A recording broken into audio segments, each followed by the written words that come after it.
ไหนมาเปิดเป็นเพลงโยกวะแม่ดีแต่ด้วยเนาะและปวดเอ้ยเมียได้ไปกันสอนดีอยู่ใส่นอดจังพอเป็นเอาไปอะไรตัวนี้ให้ไปเอาและเดินหน้ามาทาตัวนี้ดิมาหลายมือเอา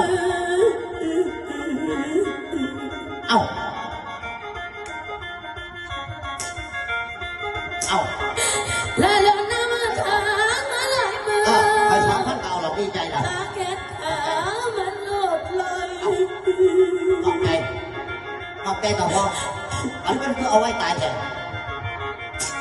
คอยเด็กน้องสงสารนายกันลูกหน่อยอยู่ในท้องใจเอาแต่ว่าเอาไฟถ่านจอยครับแกครับคนเริ่มเขาโตกันมากผมเที่ยวอยู่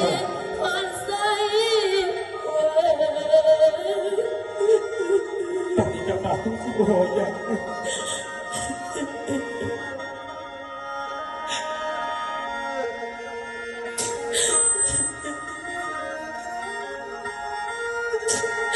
ต่อยเด้น้องและพอเลยพอ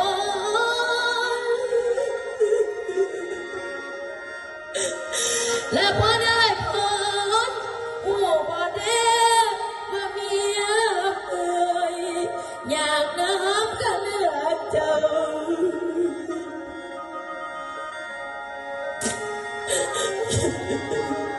จอยเอ้ยแล้วเขาว่ามีไว้ในท้องเบิ่งไม่รักพ่อเด้อเบิ่งข้าเขาให้เราเด้อแต่พุ่งพันมาก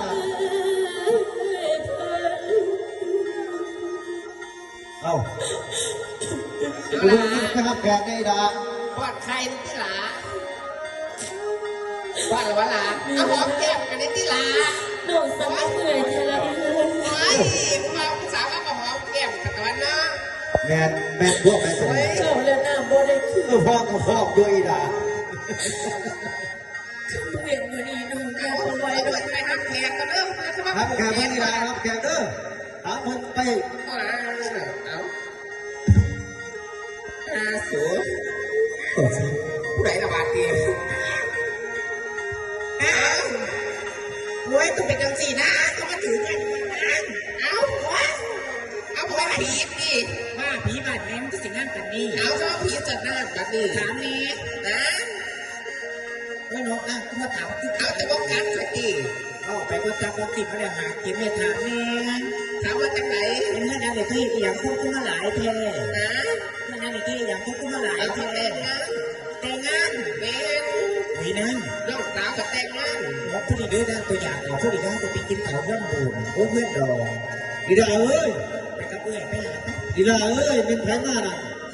แกมาใส่เพื่อนเด้อเพื่อนพาผมไปกินข้าวกินน้ำไปเด้อไป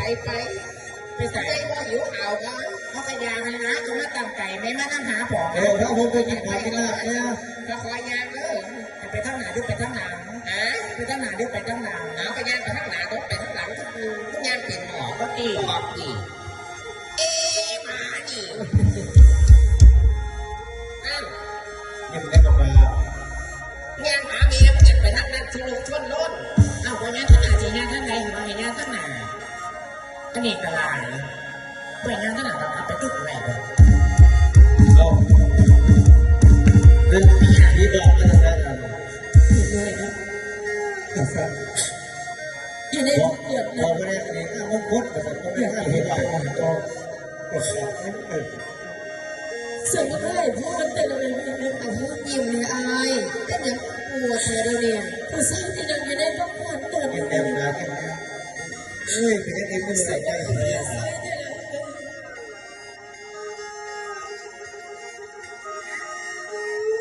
แต่เป็นสีคุ้นๆก็ได้นะ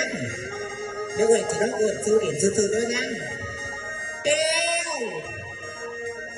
ก็จะอวดไปไหนปุ๊บเดี๋ยวจะไปจะไม่มาเจอเลย ไปจะได้มันจะได้เนี่ยฮะ ตอนนี้เพื่อนมานั่งหาผัวเดียว แล้วมาผัว แม่ อันเพิร์ดเราขึ้นลงอีดอกอะไรเนี่ยนี่อันการเมืองพุทธเนี่ยพุทธิเขาที่หน้าบริการทุกท่านจะไปน้ำบุญร้องเพลงเข้าไป แม่ไปอยากเขาเรื่องหัวอะไรดีๆแม่มันก็โทรไปแต่ว่าอยากเขาแล้วเกี่ยฮักแขกก่อนบอก อีดาไปแซ่บไปขับไปนำชูแขกกินแน่ไปหนาไปชูขอชูน้ำชูแขกกินแน่ จะป้า เอาเป็นยังไงปุ๊บไอ้พวดไอ้พวดเที่ยวเจ้าพี่ไอ้เที่ยวเจ้าลูกพี่ เดี๋ยวว่าจะเซ็ตจะมาดุเป็นรถไปแดกอยู่ดิคนเป็นรถไปแดกเดินหาแพทย์หาหมอผมก็สั่น จะป้า ไอ้พ เฮ้ วย หมออยู่หัวเพชรเพชรบาด แม่มันคืออีหยังนี่แม่พวก พ่อดูแล้วนี่เจ้าออกกระดูกใหญ่เจ้าไป เป็นผู้ใดก็จะใส่กันเป็นจังซี่ โอ้ยงานลูกคนเขาสูบไปก็เป็นแบบนี้เดี๋ยวพ่อถามเนี่ยจะไปจะได้ก็จะได้แต่ว่าจะใส่ก็เป็นแบบนี้ ไปต่อบ่เสียวแล้วก็มานั่งหาผัว ต้องหาผัว ช่วยกันมาหาผัวอย่างนี้เรียกผัวอีนั่ง เฮ้ย เป็นจังซี่มันหนาวกว่าหัน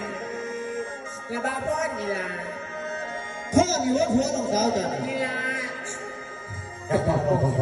จับผมให้กำลังพ่อ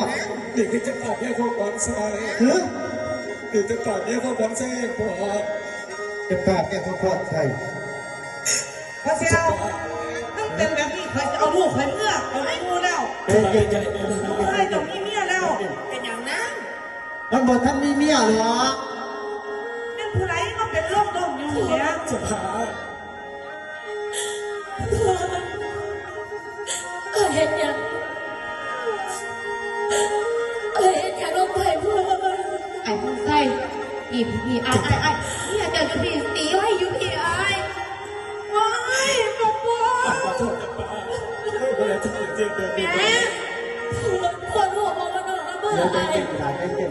กูแค่ก น้องไม่เคยสำเร็จ เจ้าเสียจะไปจับเห็ดนะพอเสียว ที่ระเบิดน้องเขาคอยว่าไอ้สิกับ ตัวเห็ดเนี่ยคอยอัพไปขายหนาขนาดนี้พอเสียว จะสุดท้ายไอ้ก็ต้องคนตัวนั้น จะพา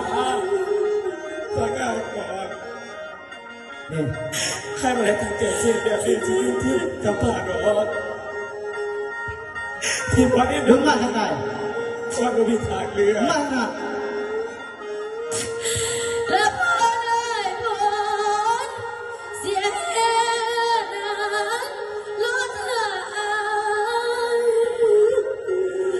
หมายความว่าจะไปตรง กินน้ำ ใจ มัน เย็นๆนะใจเย็นๆไม่ต้องเป็นห่วง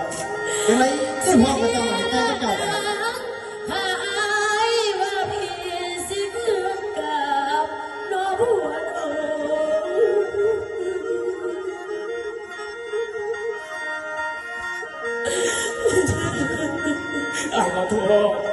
ขอโทษกับป้า โอ้ยบอกคิดเลยว่าผัวสิเอาเมียโซ สิพอเสียว